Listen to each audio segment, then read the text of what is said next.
è un'edizione straordinaria nei numeri, nel meteo, nella partecipazione dei carri dei volontari, ma soprattutto dei nostri cittadini. Credo, adesso è difficile stimare, ma credo che sia davvero un'edizione record per presenza. Ricordo anche tutti coloro che sono collegati nelle TV e quindi un ringraziamento agli organizzatori, alle forze dell'ordine, ai volontari della Protezione Civile e della Croce Rossa, perché oltre a tanto divertimento ho percepito tanta sicurezza, che è l'elemento più importante quando si fanno manifestazioni come queste. Quindi giornata perfetta fino ad ora, speriamo che tutto vada bene fino alla fine, che significa quando i carri arrivano a casa stasera.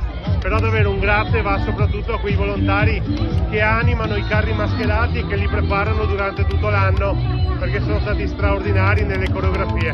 Però guardate che cornice di pubblico, bellissimo, nonni, bambini, genitori, famiglie, amici, ragazzi e in più gli ospiti delle case di riposo e i ragazzi disabili. Quindi una giornata perfetta.